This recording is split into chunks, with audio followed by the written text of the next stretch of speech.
बिस्मिल्लाहिर्रहमानिर्रहीम। अस्सलाम वालेकुम। रमज़ान करीम के साथ मैं हूं आपका मेज़बान यासिर ख़ान।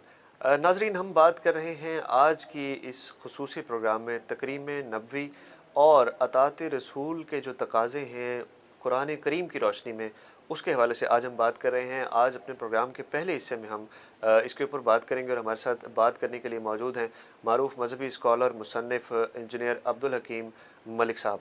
अब्दुल हकीम मलिक साहब, कैसे हैं आप? खैरियत से हैं? अल्हम्दुलिल्लाह। अच्छा, तकरीम नबवी और अतात रसूल के साथ ही अगर बात की जाए तो नबी करीम की आमद के हवाले से आसमानी सहाइफ में क्या पेशन गोइयाँ पहले की गई और क्या वाक़यात मिलते हैं?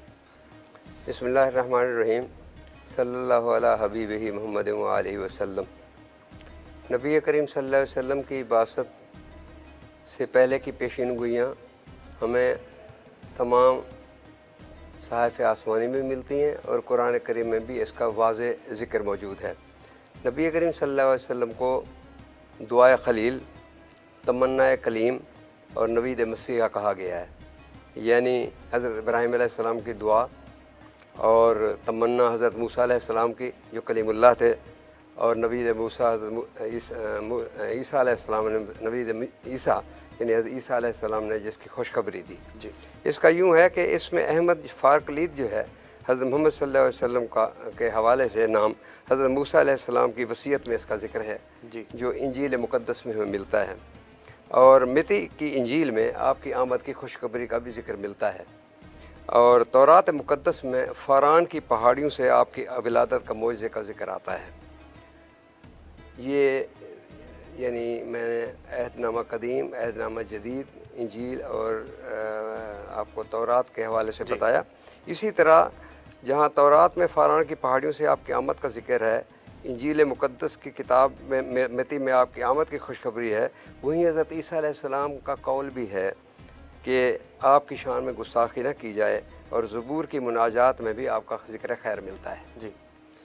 कुरान करीम फिर जो हमारा सहीफ़ा हयात है उसमें आपका तौरात और इंजील मुक़द्दस में ज़िक्र होना सूरत अल फतह की आयत नंबर 29 में मिलता है। इसी तरह आपके बारे में हज़रत इब्राहीम अलैहिस्सलाम की दुआ कि अल्लाह मेरी औलाद में से ऐसा नबी मबूस कीजिए, तो ये जो है अल बकरा सूरत अल बकरा की आयत नंबर 129 में कुरान करीम में हमें मिलता है। और मीसा के अम्बिया में आपकी तायीद और तस्दीक का जो अहद है जी। वो सूरत आल इमरान की आयत नंबर 8 में मिलता है। तो इस तरह हमें बासत रसूल करीम सल्लल्लाहु अलैहि वसल्लम की खुशखबरी पहले सहीफ़ों में भी आई और कुरान करीम में हमें वाज़ेह तौर पर बताया। अच्छा, इसके साथ ही जो मोजज़ात हैं विलादत सादत के हवाले से, उनके हवाले से क्या वाक़यात हैं, क्या तारीख़ी जो हैं वाक़यात हैं इसमें जिनके ऊपर रोशनी डाली जा सकती है? बहुत खूबसूरत सवाल है, जी। और ये इतना इसकी तफसील है कि एक मेरे जैसा आदमी या एक नशिस्त में शायद हम इसको ना पूरा कर सकें। सबसे पहला मौजज़ा तो है इंसानियत की अज़मत रफ्ता का लौटना। जी। इंसानियत की अज़मत रफ्ता का लौटना, जैसे आपकी आमद से पहले इंसान मखलूक़ात इलाही में अपने आप को कम दर्जा समझता था। यानी उसने पानी के डिबोने की ताकत पाई कि वह ड्राउन कर देता है, तो उसे देवता मान लिया। उसने आग को जलाने की क़ुव्वत देखी तो आग को देवता मान लिया। उसने पहाड़ों की बुलंदी और उसकी ताकत को देखा तो उसकी पूजा पाठ शुरू कर दी। जी। ठीक है। इसी तरह उसकी दरख्तों की तनावरी देखी तो दरख्तों की पूजा पाठ शुरू कर दी। खौफनाक जानवरों को देखा तो सांप को भी देवता मान लिया। इसी तरह इब्न आदम के मौजज़ात को देखा तो इब्न अल्लाह का राग एलाप लिया। गज़ कहते जाइए। जी। ये यानी एक आता है कि आपकी बासत से पहले 3500 खुदा इन्होंने नाउज़ुबिल्लाह बनाए हुए थे जिसकी पूजा शुरू होती थी। अजराम फलकी को देखा, उनकी चमक दमक देखी तो उसको परस्त शुरू कर दी। सूरज की तपिश की परस्त शुरू कर दी। ये सुभान अल्लाह, नबी करीम सल्लल्लाहु अलैहि वसल्लम मोहम्मद मुस्तफ़ा अहमद मुजतबा ख़ातिम नबिय्यीन अफ़ज़ल मुरसलीन जब तशरीफ़ लाए तो उन्होंने पैगाम दिया, क्या है लोगो, तमाम चीज़ें तुम्हारी ज़ेर फरमान हैं और तुम सिर्फ़ अल्लाह के ज़ेर फरमान हो, और तुम अल्लाह ने तुम्हें अपना खलीफा बनाया, यानी वैसराय मुकर्रर किया है। ये तबक़ाती और नस्ली इम्तियाज़ और इंसानियत का जो عظمت ہے جی وہ اللہ تعالیٰ نے نبی کریم صلی اللہ علیہ وسلم کے واسطے سے ہمیں جو بخشی، قرآن کریم کے ذریعے جو بخشی، یہ پہلے قوموں کو نصیب نہیں ہوئی۔ اچھا، حضور صلی اللہ علیہ وسلم کے حوالے سے رحمت للعالمین ان کو کہا جاتا ہے، تو اس کے اوپر روشنی ڈالیں کہ تمام عالم کے لیے بلکہ عالمین کے لیے رحمت بنا کر بھیجا گیا ان کو۔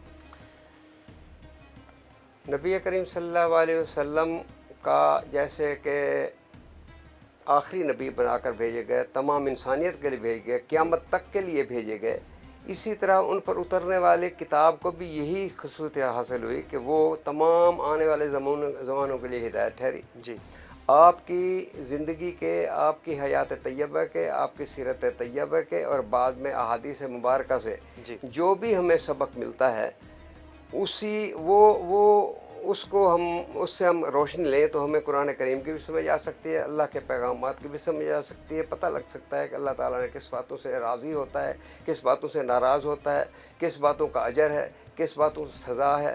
یہی بات جو ہے، یہ نبی کریم صلی اللہ علیہ وسلم کی وساطت سے ہی ہم خوش قسمت ہیں کہ ہمیں اللہ تعالیٰ نے نبی کریم محمد مصطفیٰ صلی اللہ علیہ وسلم کی امت سے ہمیں یہ درجہ اللہ تعالیٰ نے ہمیں نصیب فرمایا ہے۔ جی جیسے دیکھیں یہ نصارہ جو ہیں، ان کا نعوذ باللہ یہ جو عقیدہ تھا کہ خدا کے اکلوتے بیٹے حضرت عیسیٰ ہیں، ٹھیک ہے، اور زرتشت کا جیسے عقیدہ ہے جی کہ جناب یہ خدا یزداں اور جو بدی اور نیکی کا خدا دو بنا دیے سورج پر، اسی طرح یعنی ہر قوم نے اپنا اپنا ایک عقیدہ بنایا، مگر نبی کریم صلی اللہ علیہ وسلم کی برکت سے یہ ہوا کہ ہمیں جو ہے انسانیت کا جو سب سے بڑا جو ہے وہ معجزہ، وہ انسانیت کی عظمت رفتہ کا لوٹانا ہے۔ جی بہت شکریہ انجینئر عبدالحکیم ملک صاحب۔ ہم بات کر رہے تھے آج تکریم نبوی اطاعت رسول کے حوالے سے، اور قرآن کریم میں اطاعت رسول کے کیا تقاضے ہیں، ہم بات کر رہے تھے عبدالحکیم ملک صاحب سے اس حوالے سے، اور